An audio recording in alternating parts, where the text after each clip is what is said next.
This is the man in black, here for the Roma Wine Company of Fresno, California, to introduce this weekly half hour of Suspense.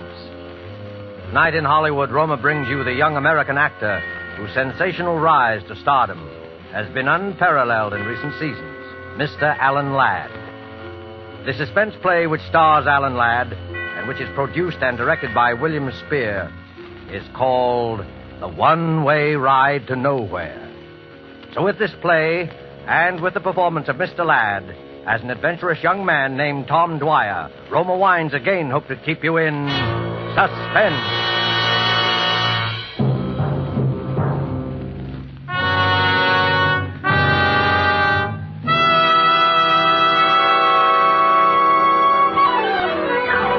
Right this way, ladies and gentlemen, the thrill of a lifetime. It's safe and sensational, and the price is only a dime. A dime, 10 cents for the fastest and the fanciest ride in Ocean City. It's not a roller coaster, ladies and gentlemen. It's an experience. We give you the breathtaking dip over Moonlight Bay. We give you the Tunnel of Love. And it's the longest and highest and the very finest scenic railway in the world. How many good-looking? 2 tickets. 2 it is. Now, listen, Tom, is this really necessary? What's the matter with you? Come on, you scared? Well, I just don't like these things, that's all. I never have. Don't be silly. It's no worse than riding to a stick-up in a prowl car. Yeah? Well, I never liked that either. Go on, get in. Oh, no, not in the last seat. That is definitely out. Okay. So we'll ride in the last seat the next time when you're over your stage fright. You'll ride in the last seat the next time. For me, this is strictly a one-shot proposition, and don't expect anything different. Your safety belt, Mac. Everybody got their safety belt buckled? Okay, folks, you're on. Oh, here we go.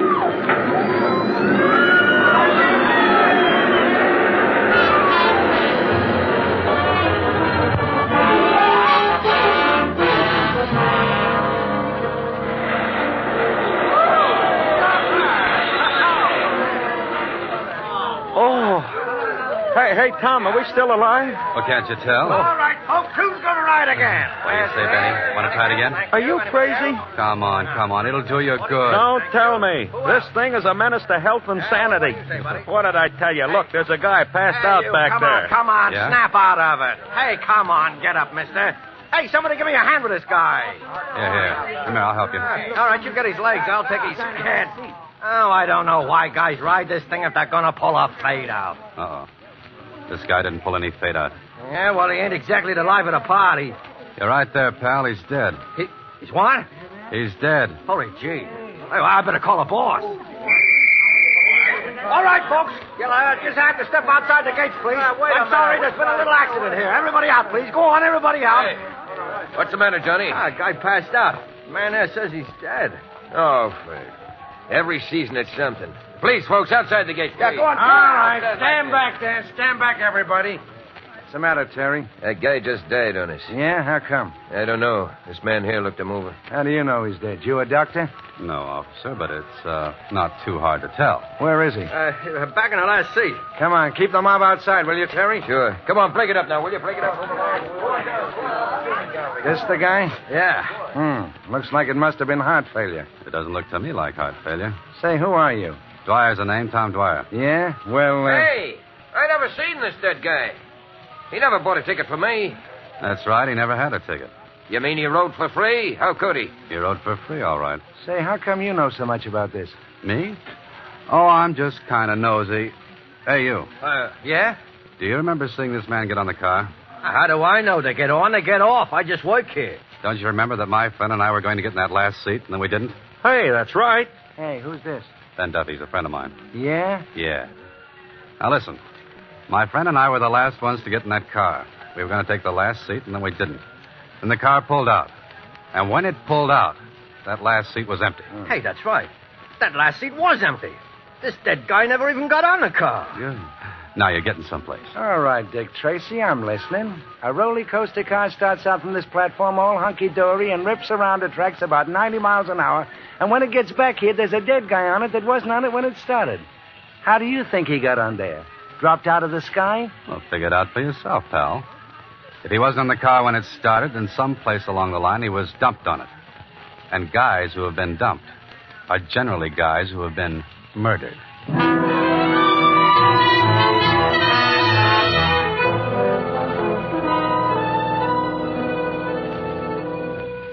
Murder is a rude and terrible customer, always.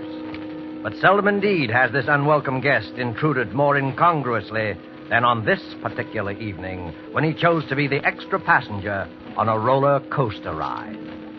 Alan Ladd is our star of suspense in Robert L. Richards' story, The One-Way Ride to Nowhere.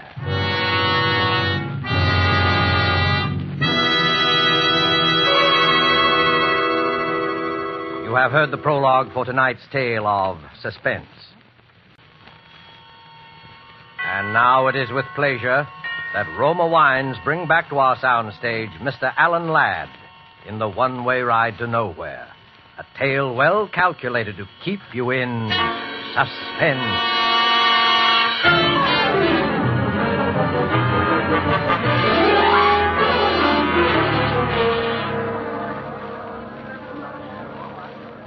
Hey, Tom, where you been? We're all supposed to be waiting in here for the chief of police. Didn't make any phone call, that's all. Anybody I know? Jefferson Hotel. Do you know him? Huh? Hey, what's this all about? Oh, about $400,000 and a lot of people's lives. Uh-oh. Here comes the chief now. All right, quiet, everybody. Chief Haynes wants to say something to you. A man died under peculiar circumstances on the Ocean City roller coaster tonight. And all of you here were either on the car in which the body was found or in the immediate vicinity, like on the platform. Now, cause of death has not yet been determined. But all of you might be needed as witnesses, so we want to know where to get a hold of you. Have all these people been identified and left locations where they can be reached? Yes, sir. Well, then that's all. You can go now. Chief Haynes, Well, I'd like to ask a couple of questions. are these the two fellows you told me about, Johnson? Yes, sir. You're a pretty inquisitive young fellow, aren't you? Well, that's my business. By the way, Chief Haynes, haven't we met somewhere before? Not that I know of. What did you want to ask about?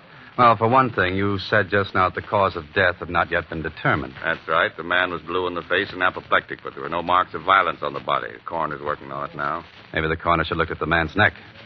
At what? At his neck. Listen, you're no doctor, and neither am I. The coroner of this city knows his business. Okay, Haynes, okay. I just thought I might save him a little time. Well, you're wasting my time. If you think I'm going to give you an inside track so that you can go to this poor man's family with some sales talk that you can help him get some kind of a legal action. Oh, he's got a family, has he? Yeah, he's got a family. Now get out of here. Mm-hmm. And his name is Richard Elliston Brighton, and he's a professor of psychology, and he comes from Chicago, right? So you went through his pockets before my men got there. Now, did I say that?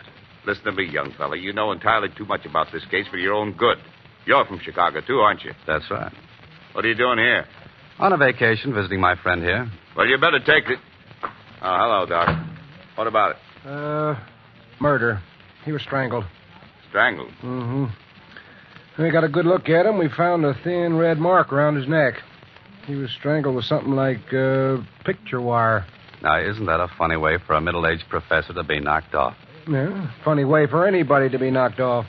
And isn't it a funny thing for a professor of psychology with a family and all to be way out here all alone, so far from home, hanging around an amusement park? No funnier than what you're doing, hanging around here. And that's quite a coincidence, by the way, Mr. Tom Dwyer of Chicago. Chicago's a big place, Chief Haynes. Lots of people live there. Say, Chief, while I think of it, here's the stuff we took out of his pockets. Nothing much, wallet and a few things, and...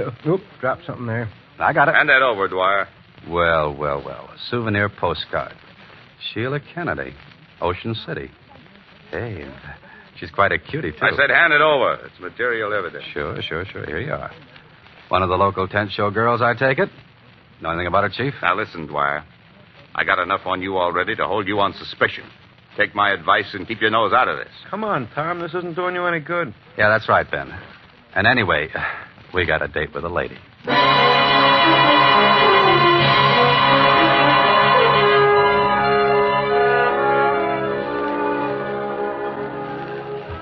They're lovely, they're luscious, they're delightful, and they're daring.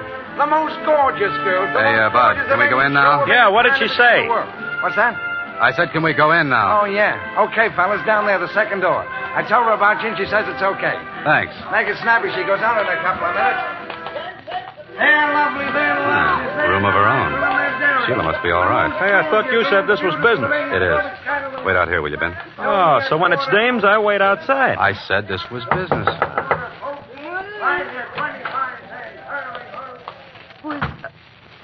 don't know you. Well, maybe we've both been missing something. How did you know I came from Chicago? You'd never have got in if you hadn't pulled that. It was a good guess, wasn't it? Well, I don't know you, and I don't want to know you, so beat it. Now, look, Sheila. I didn't come here to cause you any trouble. My name's Tom Dwyer, and Are you going to leave, or do I call the bouncer? Sheila, a man was murdered in the amusement park tonight. Murdered? Well, hadn't you heard? Everybody has, but I didn't know it was... He was from Chicago, too. And, Sheila, he had your picture in his pocket. My picture? That's right. So what? There must be 50,000 old goats from one end of this country to the other with my picture in their pockets. They sell them at the show. How do you know how old he was? I don't. I was only... Professor Brighton didn't come around in the last 2 or 3 days to talk to you about anything, did he, Sheila? No. I don't even know what you're talking about. You got no right to question me. You know what I think, Sheila? I don't know, and I don't care. I think you're in a tough spot, and you'd like to be out of it. Only you don't know quite how. Well, what if I am? Well, maybe I can help you. Nobody can help me. This is murder, Sheila. That's not so good. What's your angle in all this?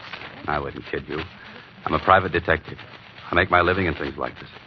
Aside from that, and as a general rule, I just don't like murder. Listen, mister. What'd you say your name was? Dwyer. Tom, to you. All right. I don't know why, but you seem like a nice guy. I am. Wait till you know me better.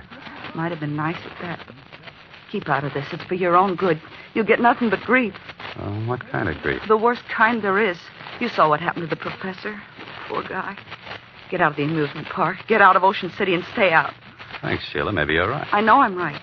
But I'm in kind of deep already. Is there anything particular I should look out for? Come on, Sheila, you're on. Okay. Listen, Tom, just remember, that roller coaster isn't the only one-way ride to nowhere around here. One-way ride to nowhere.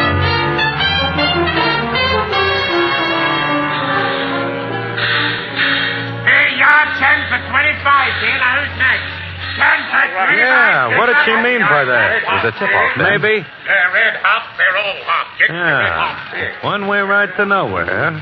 That's what the professor got all right for free, but how? He was dumped on. I still say how. Well, that little problem doesn't bother me, but... The one and only, the bulletproof Hey, listen. automobile Huh? that took 3 men on a Did you hear that? one-way ride Yeah. to nowhere. Step One-way right in, ride ladies and to gentlemen. nowhere. Our Come on. show is about to begin. Hey, I think it's around there to the right.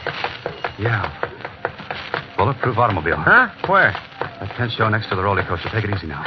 Okay, but Then you worry me sometimes. Did you know this thing was here? well, it wasn't here last week. How am I supposed to know what you want?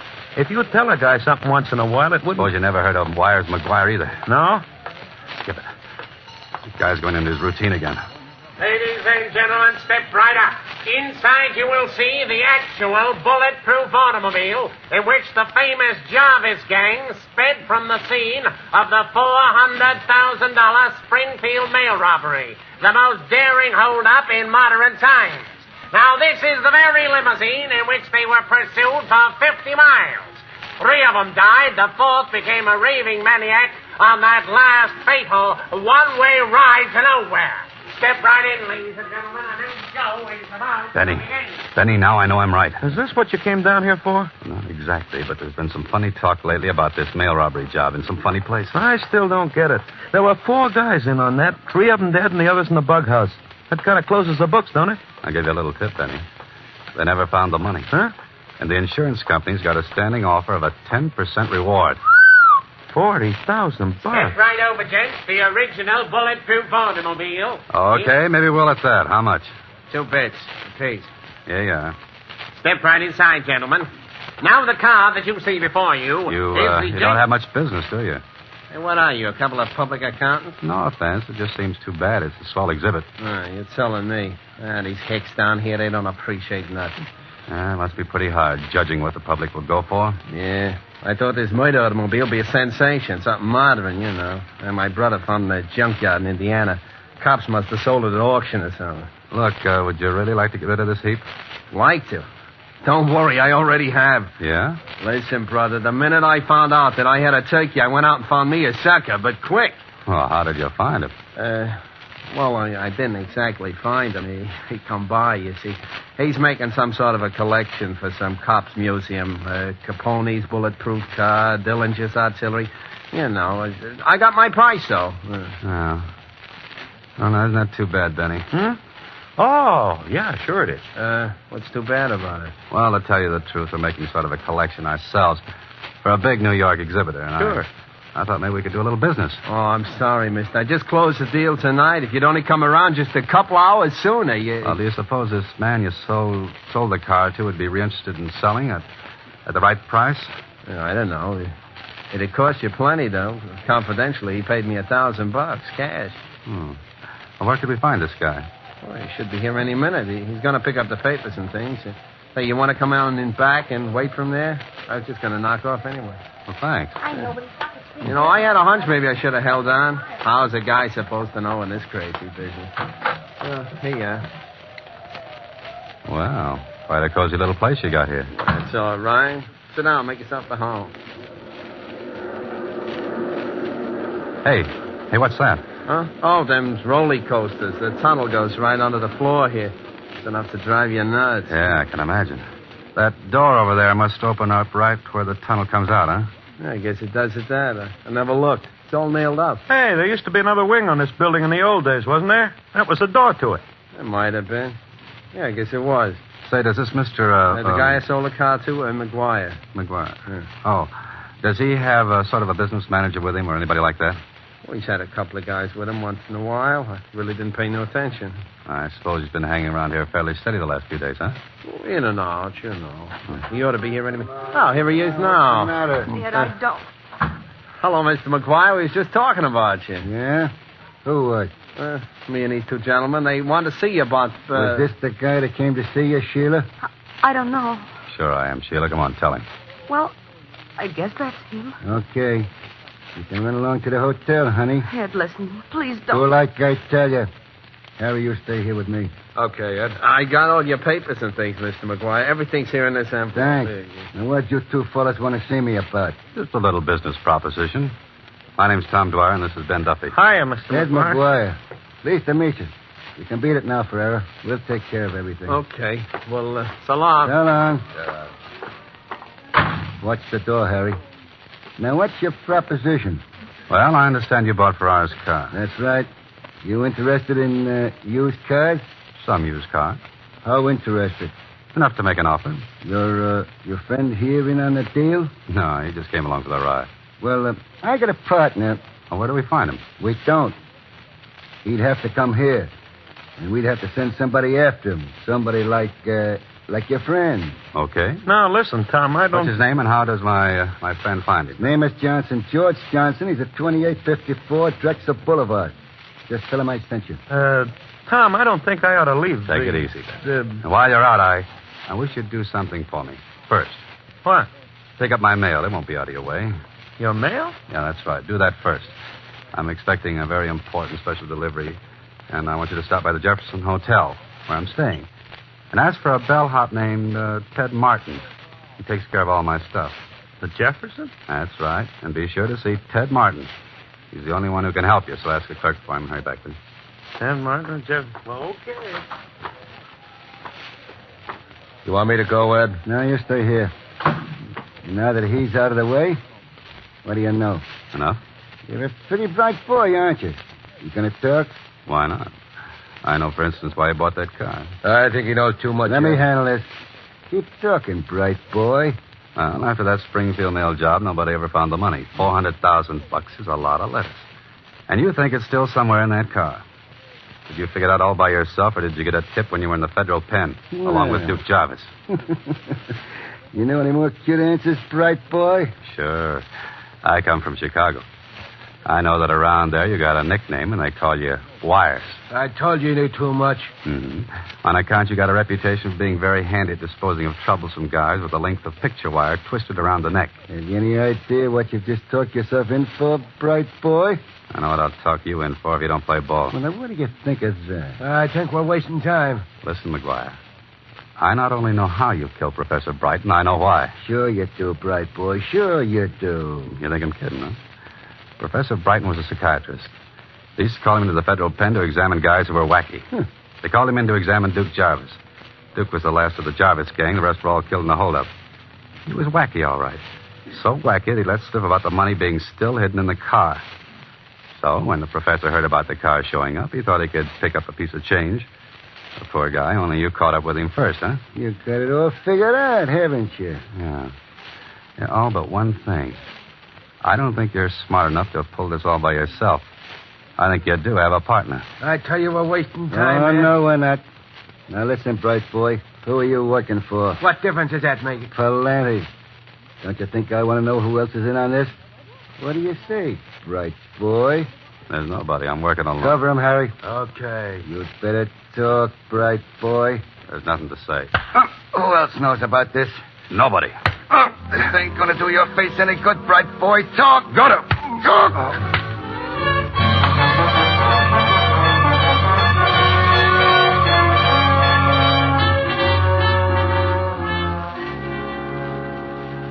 Watch him, Harry. I think he's coming out of it again. Yeah, this ain't getting us no place. Suppose his pal comes back. He'll never come back. By the time he finds out there ain't no such guy as George Johnson.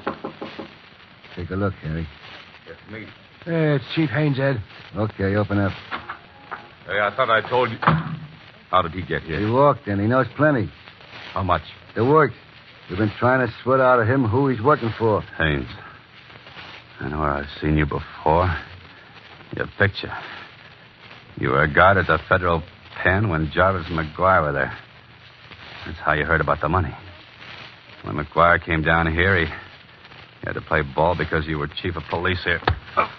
He's got to go, McGuire. Sure, I know. So we give him the business and dump him out of the side store there into the roller coaster like we did the prop. Are you crazy? You can't get away with two jobs like that the same night. So what do we do? Anything. Dump him in the bay. Make it look like an accident. Anything. Hey, there's an idea. Don't try to get fancy about it this time.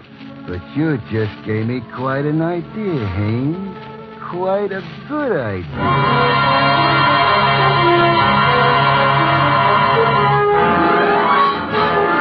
The fastest and the fanciest roller coaster ride in Oakland. Keep that hat down over his face and hold him up straight. Yeah, I got him. What seat do we want? What's the difference? Car's almost empty anyway. Get him in. Take the middle one. All right. Buckle your safety belt. Keep that belt loose. Okay, everybody, you're off. Here we go.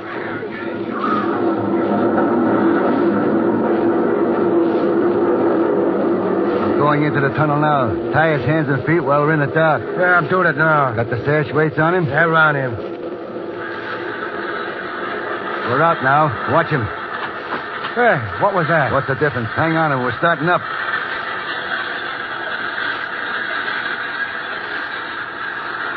We're coming to the top. You know what to do, Harry? Yeah. When you hit the bottom of the dip over the bay. Okay. I'll yell, and we both heave together. He'll go down into that bay and sink like a... Okay, McGuire, put up your hands, both of you. Put them up.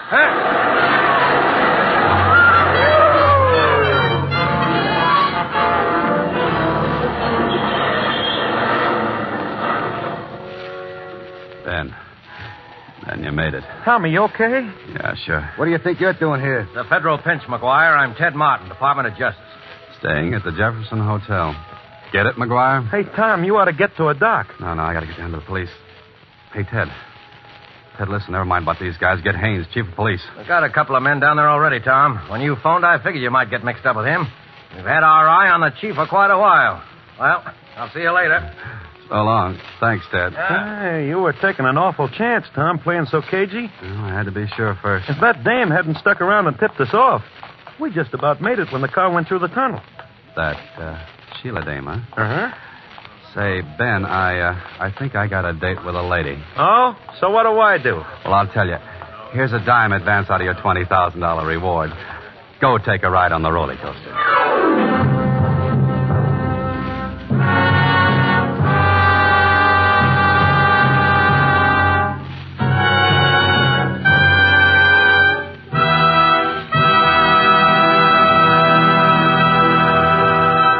And so closes The One-Way Ride to Nowhere, starring Alan Ladd. Tonight's tale of Suspense. Alan Ladd is currently working in the Paramount picture And Now Tomorrow. Don't forget then, next Thursday, same time for Lucille Ball in Suspense. Presented by Roma Wine. ROMA. Made in California for enjoyment throughout the world.